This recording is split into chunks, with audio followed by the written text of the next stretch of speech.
I'm here with the Castle Panic Big Box, and they weren't kidding because this thing really is massive.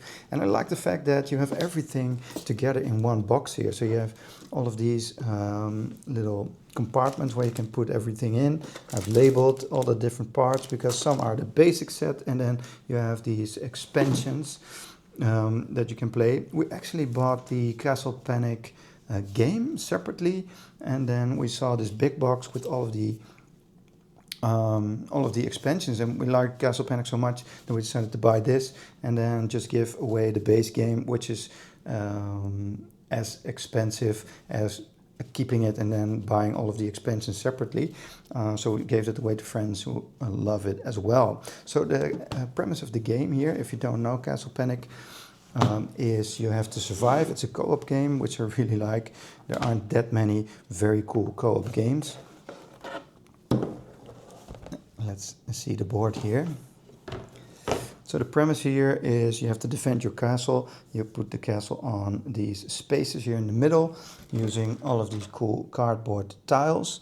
And then you have to defend your castle from enemies that come nearer.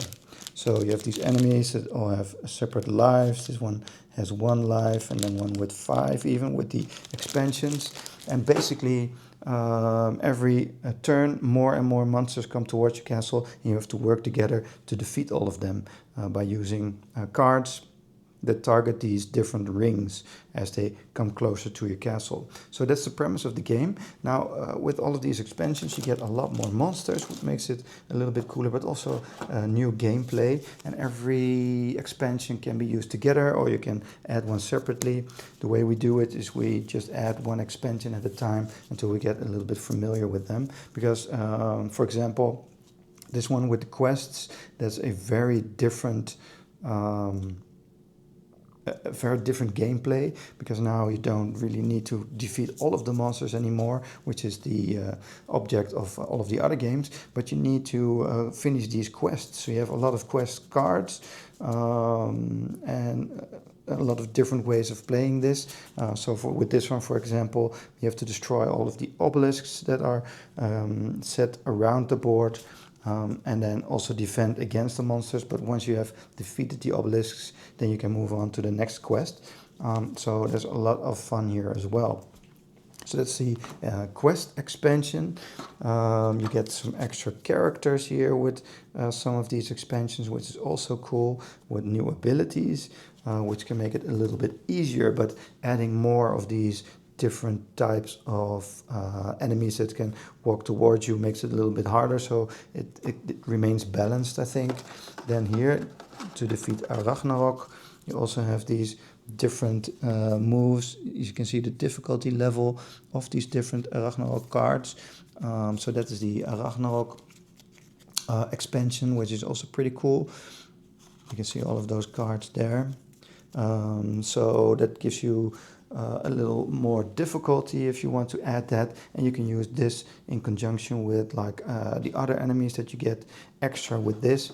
You have these extra cards like the engineer that can do different things when you get that in there, here with the catapult and the ballista and the keep. So you have extra abilities that you can add to it, so extra monsters, extra abilities, completely new ways of playing the game with all of these expansions. Well, I would recommend to just get the big box and add all of these expansions into the game all at once. It's a lot cheaper than buying the base game first and then adding these, and I think after like 20 playthroughs, the base game was getting kind of a little bit of boring, but because we liked the game so much, we really wanted to buy those expansions and see what else was out there for this game. I think also if you're experienced players, the base game is just a little bit basic and perhaps just a little bit too easy to do.